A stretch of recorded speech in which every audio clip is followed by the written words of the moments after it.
What is up, weather enthusiasts? I'm your host, Pat's Path Predictor. Let's get right into the weather. Alright, so here's the situation we have for you, ladies and gentlemen. The first of two snowstorms is currently impacting parts of Kansas, Missouri, Nebraska, Iowa, and is going to be spreading into Illinois, Wisconsin, Indiana as the night continues to go on.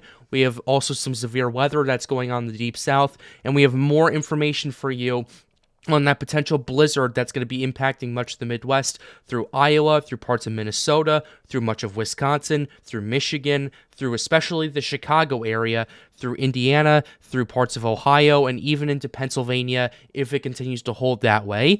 So we're going to go ahead and jump right into it. We're going to go ahead and kind of start with the severe weather with the Storm Prediction Center. We're going to go ahead and show you that right here and kind of give you a better understanding of what we're potentially looking at. As for impacts, as you can see, there is an enhanced risk of severe weather today from Houston all the way to Mobile and then into the Florida Panhandle. And then we have a severe weather risk, which is enhanced once again from the Outer Banks, all the way down to Tallahassee and all the way near to Tampa right there. In fact, a lot of Florida is going to be under a severe weather risk. We're going to go ahead and show you the potential threats that we're looking at. The main risks that we are looking at both today and tomorrow are the tornado risks, which has both days have a 10% hatched risk on them, which means you have a 10% probability of an EF2 to EF5 tornado happening within 25 miles of a point. If you can go ahead to take a look at the day 2 outlook, we have two areas of 10% hatched, one for the Carolinas and another part for Georgia and Florida over here. Well, I wouldn't be surprised if that gets extended later on. We also have a significant wind threat as well. We have a 30% wind risk that is hatched, which means there's a 30% risk of 65 knot or 75 mile per hour wind gusts happening within 25 miles of a point. And a similar situation is with the wind when it comes to day 2 as well, pretty much from Florida all the way through Alabama, Georgia, and the Carolinas. And that's pretty much why there's the massive enhanced risk over there, because it's mainly going to be a tornado threat and a wind threat. So if you're tuning in from Florida, Georgia, the Carolinas, pay very close attention to that as we continue to get more data. As for the hail risk, that's the least risk right here. We have a 15% hail risk for Texas, Louisiana, and Mississippi. And once again, we only have a 5% risk, which makes it by far the lowest risk through pretty much of Georgia, Alabama, and parts of Florida over there. So we're going to have to pay attention to that as we continue to get more data to kind of progress it. I've been talking with some of my guys in Storms United about the severe weather threat. They're telling me it's going to be pretty significant. So for those of you tuning in from the Deep South, just prepare the best you can. Don't just find your safe spot and you'll be fine. But as for the rest of the stuff that we're going to be talking about, we have some pretty big alerts from the National Weather Service that we really need to talk about going into this. So here's what we're looking at as of right now. I'm just moving the screen over just to give you a better optimal view of the map right here. So here's what we have right here. Here's all the alerts, and we have winter weather alerts from Colorado all the way to Ohio. We actually have blizzard warnings in effect for much of the Texas Panhandle, Oklahoma Panhandle, the western part of Kansas, and to Nebraska, Colorado, and New Mexico. We're actually going to go ahead and start with that since that's a pretty significant warning to have up. So let's go ahead and see what we have right here. A blizzard warning remains in effect until 5 a.m. on Tuesday. Blizzard conditions are expected. Additional snow accumulations of 1 to 12 inches. That's a very large variation right there, but that has a lot to do with a bunch of mountains and all that stuff. Winds gusting as high as 70 miles per hour. Do not travel in this. It's going to be very dangerous just doing it by itself. And potentially another foot in the mountainous areas definitely could be a very serious situation through a lot of this. Then we're going to go ahead and move to western Kansas to get the blizzard warning if this thing will actually load up right here. Here's the situation we have. We have a blizzard warning in effect over here. We're going to go ahead and show you that. The blizzard warning is calling for total snow accumulations of 6 to 12 inches. Winds gusting as high as 65 miles per hour. Impacts. Travel will be extremely difficult, if not impossible. I would advise strongly against travel at this current point in time. It's just Yeah, you just saw the bulletin from the National Weather Service. So, yeah, we have that going on. We also have some winter storm warnings in effect through Iowa to Wisconsin. I actually want to go ahead and take a look at the Wisconsin winter storm warning since that's a pretty interesting situation over here. 7 to 10 inches, winds gusting as high as 40 miles per hour for the Green Bay area. So you can see for kind of the driftless area in Wisconsin, we're looking at 7 to 12 inches, winds gusting as high as 40 miles per hour. So, yeah, it's going to be pretty interesting to see how this whole thing plays out. And then for the winter weather advisory and across the Chicago area, as of right here, we are looking at a total of 2 to 5 inches as of right now. Models generally have this thing kind of just all over the place. So depending on where you are at, it will depend on what kind of advisory you will get. So we're going to have to continue to keep an eye on it. So with that being said, we're going to go ahead and show you some models to give you some timing about what we're potentially looking at with all these updates and with all these hazards over here. So with that being said, let's go ahead and jump right into it. Here's the GEM GDPS model that we're mainly going to be using just for the timing of this storm and then the next storm. And we'll continue to use that as this thing's been pretty spot on and pretty interesting to take a look at. So here's the situation we have right here.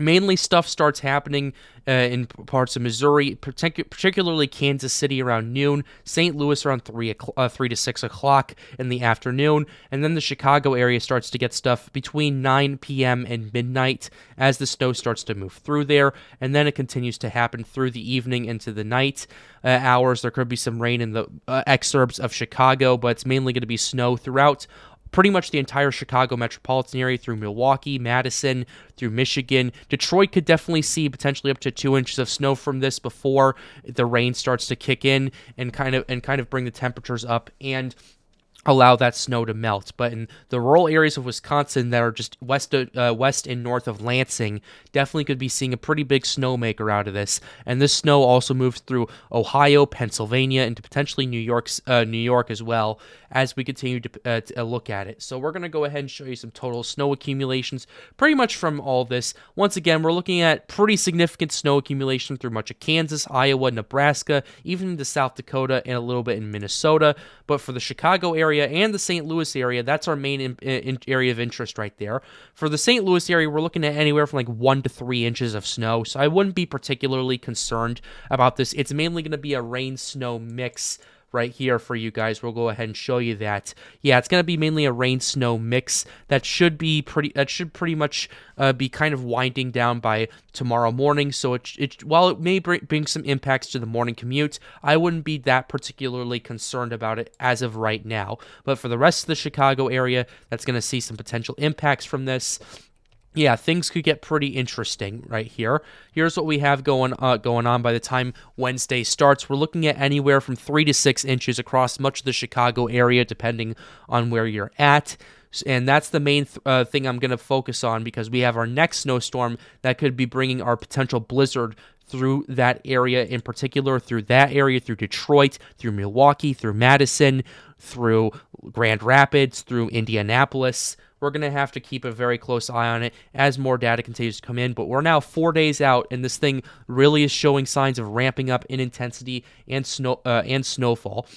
Here's what we have going on. Basically, by the time we get to Thursday, we start seeing this pretty big snowmaker developing in the Great Plains from that low pressure system that's over Oklahoma, and then by Friday, it really starts to bring some significant impacts to the areas around Chicago, areas around Milwaukee, Madison, and not into Michigan just yet. It will be getting there later today.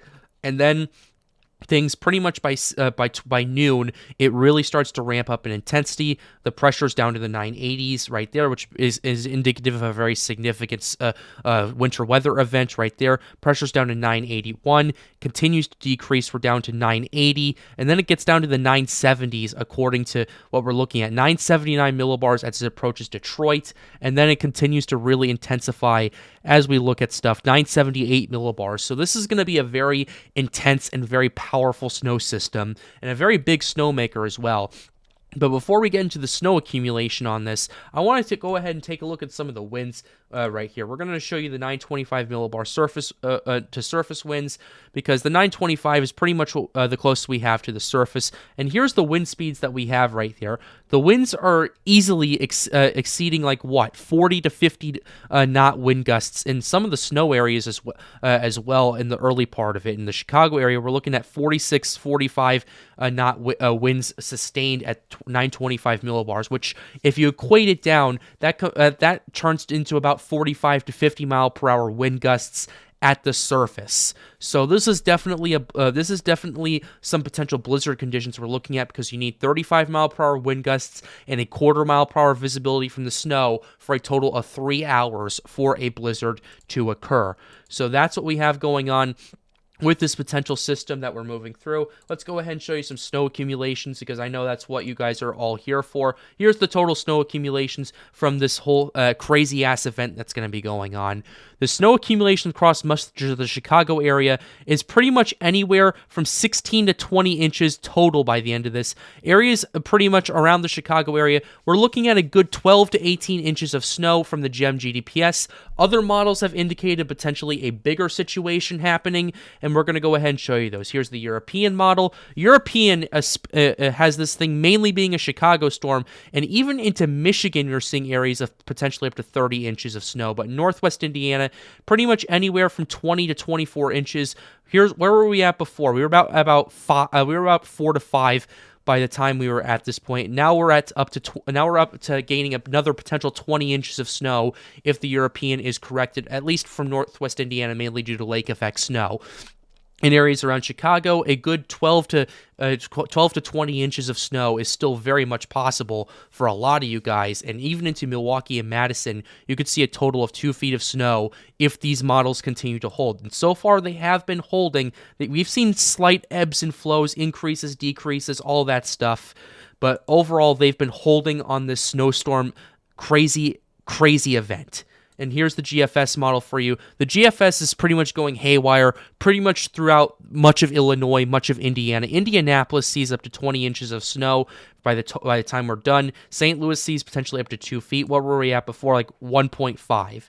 So, yeah, this is pretty interesting to take a look at. In the areas in the Chicago area, we were looking at pretty much anywhere starting from like 3 to 8 inches of snow. So by the time we get to here, we're looking at another possible potentially 14 to 18 inches of snow by the time we're doing this. So far the models have been holding on this, and we're going to get some new models as we get closer to this event to get a better aggregate of what we're potentially looking at. And we're going to continue to keep you updated here on the Pat's Path Predictor channel. But with that being said, we're closing the video out right here. I really hope you enjoyed it. Be sure to leave a like and subscribe to the channel if you are new. It helps us out, helps us make more videos like these. The goal of this channel is to get more people engaged with weather. And with that being said, have a wonderful day, guys. Stay safe.